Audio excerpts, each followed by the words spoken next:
Olá, meu nome é Adilson Azevedo e este é o seu Minuto de Reflexão. Hoje nós vamos falar sobre um texto que está registrado no livro de Gênesis. Logo após Adão ter sido criado ali no paraíso, Deus lhe dá uma ordem para que Adão não comesse um determinado fruto que estava no jardim do Éden. E este fruto você conhece muito bem sobre a história dele. Mas eu quero chamar a atenção em uma parte em que Deus diz: no dia em que comerdes, certamente morrereis. E ao lermos o texto, nós notamos que após comer, Adão percebe que está nu, é expulso do paraíso e começa toda a saga da existência humana. E nós nos perguntamos, por que Adão não morreu? Não é verdade? É que, na verdade, Adão morreu. Ele morreu imediatamente ao comer daquele fruto.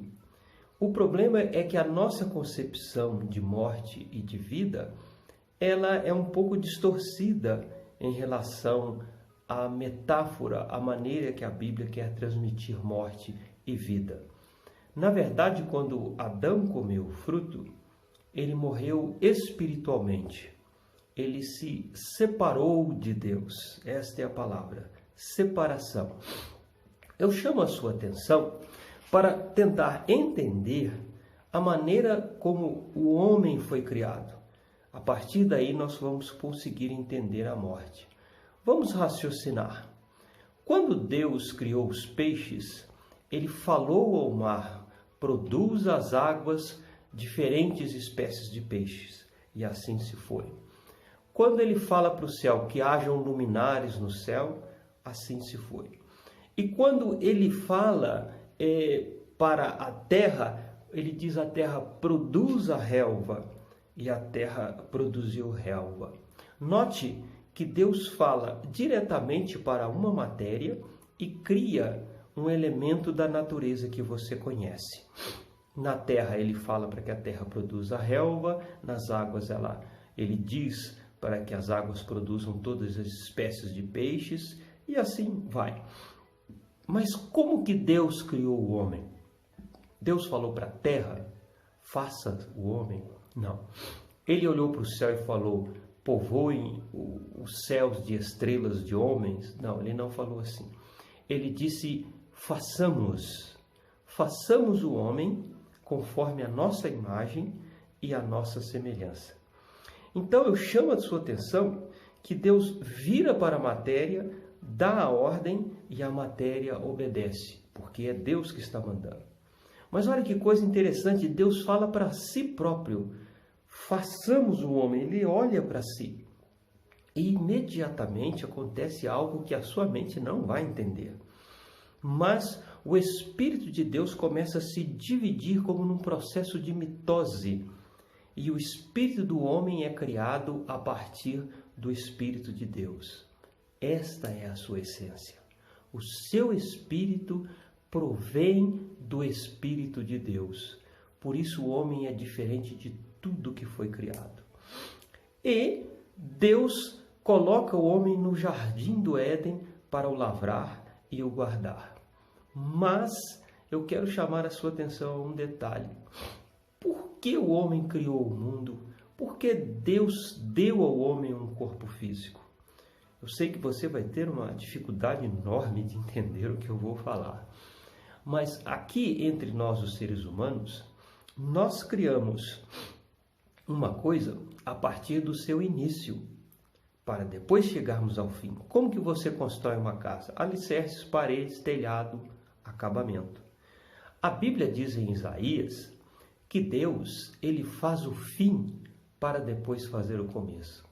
Não dá para entender, não é? Mas Deus tem esse poder. Quando Deus criou o homem, ele já tinha planejado o último dia de existência do universo. É demais. Deus sabe tudo o que vai acontecer em todos os seus dias aqui na Terra. Nada foge ao controle, ao conhecimento das mãos de Deus. E quando Deus criou o homem, Ele sabia que o homem ia o trair. Ele sabia que o homem ia cair.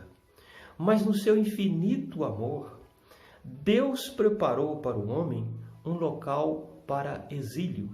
O que é um exílio? Quando uma pessoa comete um crime de traição à coroa, ele é exilado, ele é expulso do seu país de origem. Por exemplo, os poetas inconfidentes mineiros, depois daquela cobrança da derrama que não houve, no caso Tiradentes, foi condenado à forca e esquartejado. Mas aqueles poetas que eram homens nobres, que tinham ligações que lhes deram assim uma certa defesa jurídica, por ter traído a coroa portuguesa, eles foram condenados ao exílio, ou seja, saia do Brasil e nunca mais pise em terras brasileiras.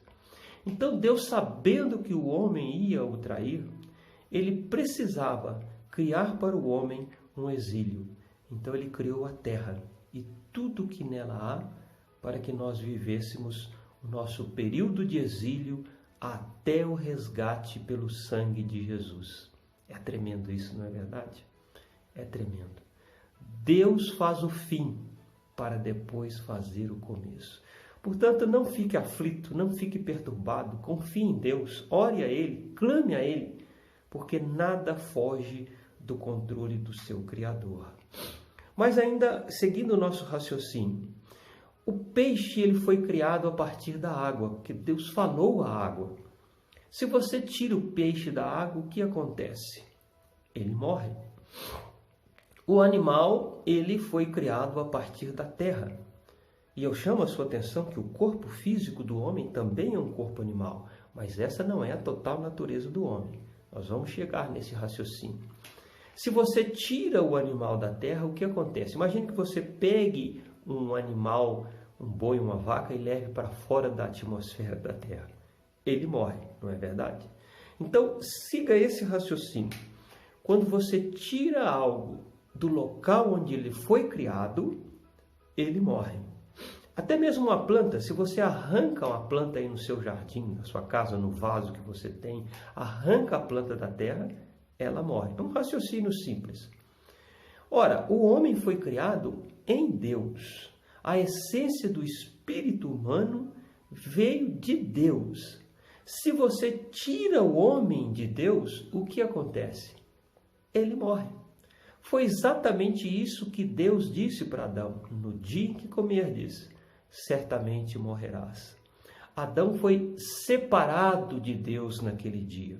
E imediatamente o processo de morte começou a deteriorar a vida de Adão. A morte física de Adão é uma consequência do que houve no mundo espiritual. Morreu no mundo espiritual, logicamente morrerá no mundo físico. No Novo Testamento, a palavra que define morte é Thanatos. Thanatos significa separação, ou seja, separou, morreu. Notou como que faz sentido? Vamos continuar nesse entendimento.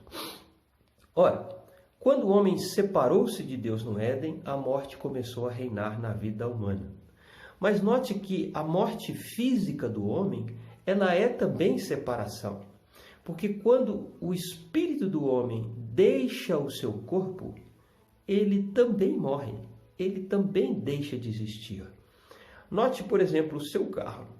Se o seu carro acabar a gasolina, você põe nele a gasolina novamente e ele volta a funcionar, não é verdade? Muito bem. Se o seu carro tiver um vazamento de óleo ou de água e ferver o motor, você coloca o óleo e a água e possivelmente o carro vai funcionar de novo, não é verdade? Se o homem tem um derrame cerebral, um AVC, você pode repor o sangue e remendar as artérias e o homem não vai voltar a viver de novo. Analisando o corpo humano, você percebe que o corpo humano é uma máquina biológica muito complexa. Mas uma vez que ela deixa de viver, ela não volta à vida mais. Por quê? Porque a essência da vida humana é o espírito. E sem o espírito, o corpo não vive. Então acontece a separação. Separa-se o corpo da carne e imediatamente o homem deixa de viver. E por que Deus preparou um exílio para o homem? Ora, para que ele tivesse tempo de resgatar o homem. Se o homem pecasse diretamente contra Deus e não tivesse onde se exilar, o homem estaria eternamente perdido. Não haveria salvação para as nossas vidas. O plano de salvação de Deus, ele é muito complexo, mas entenda isso. Esse é o ponto-chave da nossa reflexão de hoje. Não há vida para você longe de Deus. A sua essência é divina. Não adianta você se rebelar contra o seu Criador. Observe que quando o homem morre, acontece Thanatos, imediatamente o espírito dele tenta voltar a Deus, conforme está escrito lá em Eclesiastes, porque a origem do espírito é de Deus. Mas se ele estiver ainda em estado de condenação e de pecado, ele não sobe, ele não consegue subir. Por quê? Porque essa separação o bloqueia e imediatamente ele se precipita em áreas inferiores, que você pode chamar como quiser. Inferno, Hades, dê o nome que você quiser. E fica ali completamente banido da presença de Deus. E por que a morte longe de Deus é o sofrimento? Ora, porque a sua essência não pode mais encontrar o Criador. Você vai viver em estado de eterno sofrimento. Ainda que não houvesse fogo no inferno, ainda que não houvesse nada que atormentasse o homem no inferno, a separação por si só, ela já é dolorosa. O meu conselho é que você não espere o fim da sua vida para entender estas coisas. Não espere ser tarde demais para você entender estas coisas. Não há vida longe da presença de Deus. Fique com Deus e fique muito bem.